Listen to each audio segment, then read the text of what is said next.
Hoje é o dia mais feliz da minha vida. Eu agradeço pela oportunidade, agradeço pelas, poderia falar até as dificuldades que a gente tem, que é o que nos faz evoluir, o que nos faz melhorar. Embora no momento a gente sempre sofra, quando a gente pensa, mas a gente sempre, de tudo a gente pode tirar um conselho bom, uma qualidade, a gente poderia falar, de todo o sofrimento que a gente tem. Se a gente tem maturidade, a gente consegue crescer com aquilo. Vamos falando então dos pactos, né? Vender alma pro diabo, isso existe? Existe ou não existe?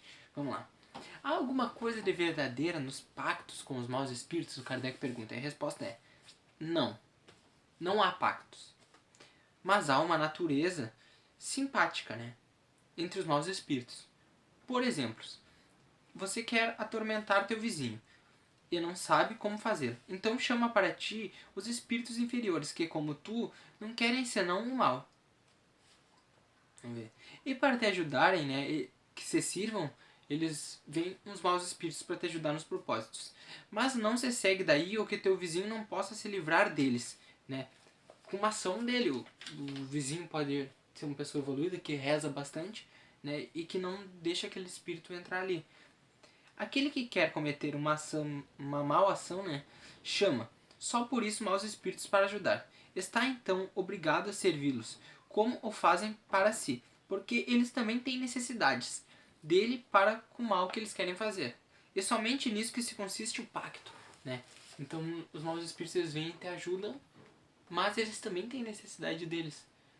Aí como eles vão satisfazer a necessidade deles, aí né, é complexo, né? Geralmente os maus espíritos eles podem tirar a sua energia, né? Aí às vezes a pessoa ela é uma pessoa que tá sempre, não, às vezes a pessoa,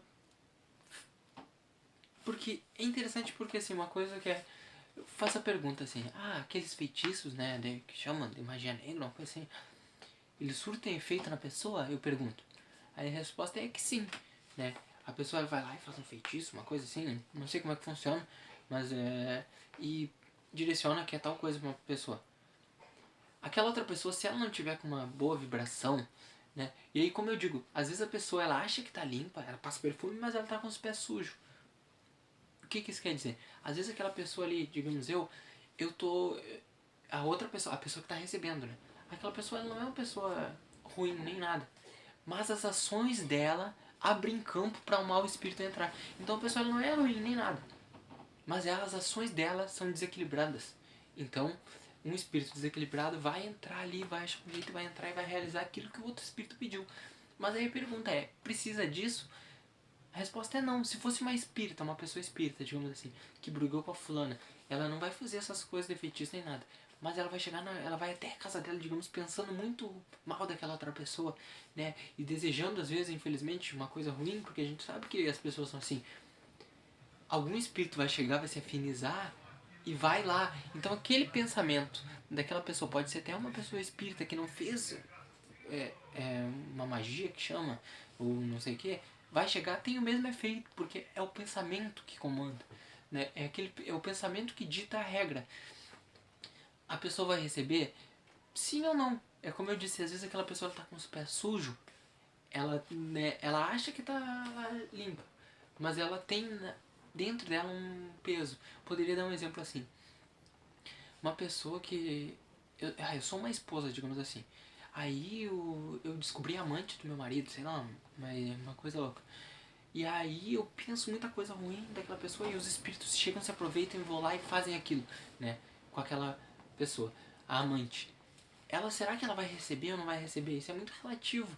Mas dentro dela tem um sentimento de culpa, né, por ela estar fazendo alguma coisa errada. Então os maus espíritos usam aquilo.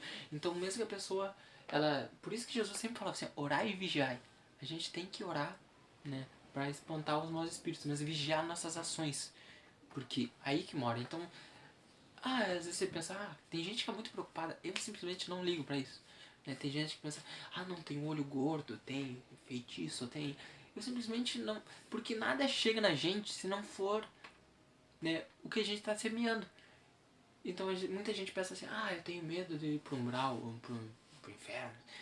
Mas a gente só vai para aquilo onde a gente já está habituado. Se a gente passa o dia todo pensando coisa ruim, ou então, né, pensando bobagem, porque aí a gente pensa assim, né, de boas intenções, como diz o inferno, tá cheio.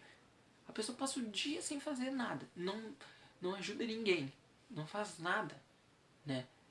Ela não pode exigir que vá pro céu. Também não vão falar que ela vai ficar sofrendo, né? Não, num lugar, como dizem, sofrendo no inferno eterno. Não. Mas é compatível. A pessoa vai para um lugar compatível onde vão ter pessoas iguais a ela. Daqui a pouco ela está num lugar onde as pessoas não ajudam ela, mas também ela, quando em vida, não ajudava ninguém. Então ela vai para esse lugar, né, compatível com a ação dela. Qual o sentido das lendas fantásticas, segundo as quais os indivíduos teriam vendido sua alma para o diabo, né, para Satanás? Aqui, todas as fábulas guardam um ensinamento e um sentido moral. Vosso erro é tomá-las ao pé da letra. Essa é uma alegoria que se pode explicar assim. Aquele que chama a sua ajuda os espíritos para obter os dons da fortuna ou qualquer outro favor, murmura contra a providência. Ele renuncia à sua missão que recebeu e às provas que deve suportar nesse mundo, e disso sofrerá as consequências na vida futura. Isso não quer dizer que a sua alma esteja para sempre consagrada à infelicidade, mas porque, em lugar de se libertar da matéria, ele nela se, né, afundou. Os espíritos, né, até que tenham resgatado em suas novas provas, né, talvez maiores e mais penosas, por seu amor aos prazeres materiais. Ele, né, então se coloca na dependência dos espíritos impuros. Há entre eles, né, um pacto tácito.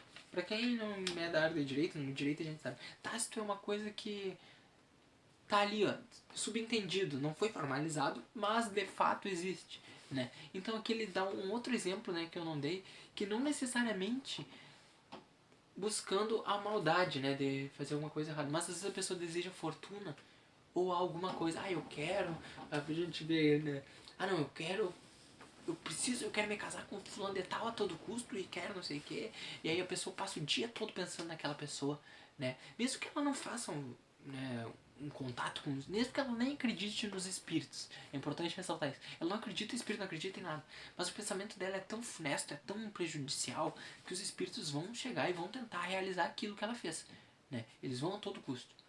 Então é muito interessante a gente ver isso, né? Que a pessoa não precisa acreditar, mas, né, o pensamento e as ações dela fazem ela de certa forma ter um pacto. Então é isso interessante, a gente tem que ver. Se a gente quer estar ligado com os bons espíritos que buscam sempre melhorar, ajudar os outros, se a gente quer estar ligado com os maus espíritos, as nossas ações e os nossos pensamentos que vão ditar com quem a gente está conectado.